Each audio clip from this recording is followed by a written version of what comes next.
That's right, guys.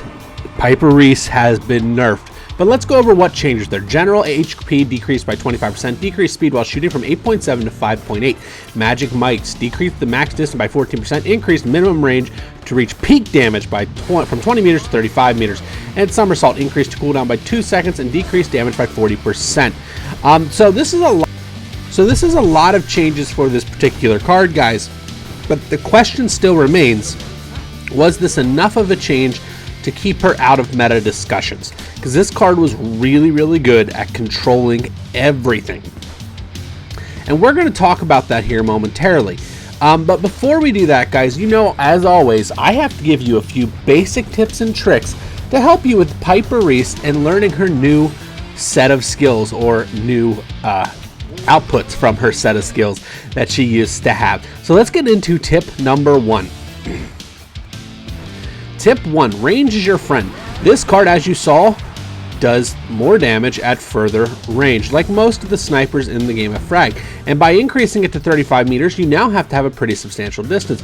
For instance, 35 meters is about the length of the bridge on bridges. So if you get used to fighting at that range minimum, you will find yourself inflicting the most damage possible. And she still does good damage, guys. At level 10, she still does over 100 damage after you count the explosion. That is solid, especially for her fire rate.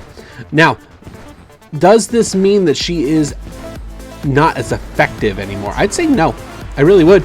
But we'll talk about that more here once we get into the Street Frag match. But for now, tip number 2. Learn the ultimate ability. The ultimate ability is very tricky to learn, and now it can't just be spammed whenever one star destroys people. Now you actually have to hit all the stars. So, in order to shoot the ultimate ability effectively, you have to do 2 things. First of all, you have to figure out the right range, which you want to do. The effective range is about 10 meters, guys. Anything past that, while you may hit, you're not going to eliminate the characters that you are aiming at, thus making it kind of ineffective. Now, in order to maximize this, though, you want to get to that little sweet spot, that 5 to 10 meter range, and you want to aim at the feet of whoever you are trying to hit. Now, keep in mind, if there are multiple characters, you can actually strafe across the characters here in order to inflict the maximum damage and hit multiple characters with. This is something very effective and useful if you are in the game. Now, tip number 3, play shadow games.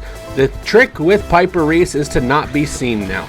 If you can do that effectively, you will find yourself consistently winning fights and putting yourself in winning situations quite often with this card. Now, we're going to move into Street Frag match. We're going to talk briefly about what I think about this card after the update, and we're going to see what we grade Piper Reese at now. So here we go with that transition.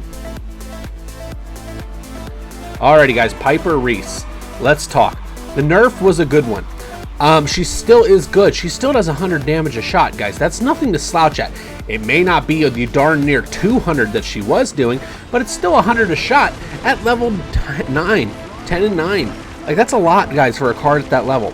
So she is still very good. She's definitely still an S tier card, maybe an S plus in the right hands.